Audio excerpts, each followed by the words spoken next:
मुंबई लोकलच्या महिलांसाठी आरक्षित डब्यात पहाटे 5:20 पुरुषांनी प्रवेश केल्याचा व्हिडिओ समोर आलाय। एका महिलेनं घड्याळात वेळ दाखवून हा प्रकार उघडकीस आणला। भाईंदर ते चर्चगेट लोकलमधील हा प्रकार असल्याचं कळतंय। तर कृत्यावरती कारवाईची मागणी विविध स्तरांतून होतीये, त्यामुळे महिलांच्या सुरक्षेचा प्रश्नही ऐरणीवर आलाय।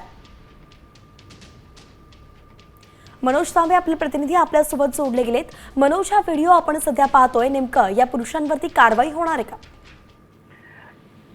नक्कीच भाईंदरहून चर्चगेटकडे निघालेल्या 5:20 ट्रेनमध्ये महिलांच्या डब्यांमध्ये चक्क पुरुषांनी प्रवास करण्याचा प्रयत्न केलेला आहे आणि हा व्हिडिओ जो आहे तो सोशल मीडियावर व्हायरल होतोय।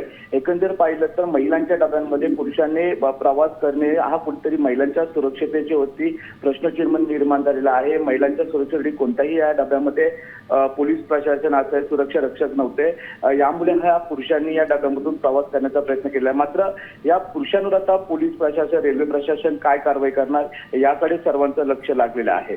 वसई विरारकडून चर्चगेटकडे जाणाऱ्या प्रवाशांची मोठी संख्या असते, यामुळे असे प्रकार आहे ते वारंवार घडत आहेत। मात्र याच्यावरती कुठेतरी पाबंदी लागली पाहिजे, यासाठी प्रशासनाने अशा लोकांवरती कठोर कारवाई करावी अशी मागणी देखील प्रवाशांकडून होताना आपल्याला पाहायला मिळते। धन्यवाद मनोज, सविस्तर अपडेट आपण दिलीत। तर एकंदरीतच हा एक्सक्लुसिव्ह व्हिडिओ सध्या तुम्ही पाहताय, ज्यामध्ये महिलांचा डब्बा दिसतोय। महिलांसाठी आरक्षित डबा लोकलमध्ये असतो आणि त्यामध्ये पुरुषांनी प्रवास केलेला आहे। सकाळी 5:20 ही घटना घडलेली आहे। खरं तर त्यावेळी सुरक्षा रक्षक महिलांच्या डब्यात असणं गरजेचं होतं, मात्र तोही तिथे दिसत नाही आणि म्हणून असे प्रकार घडताना दिसतात। आता isakal.com आहे देशातील नंबर 1 ची मराठी न्यूज वेबसाईट। प्रत्येक अपडेटसाठी isakal.com ला नक्की भेट द्या।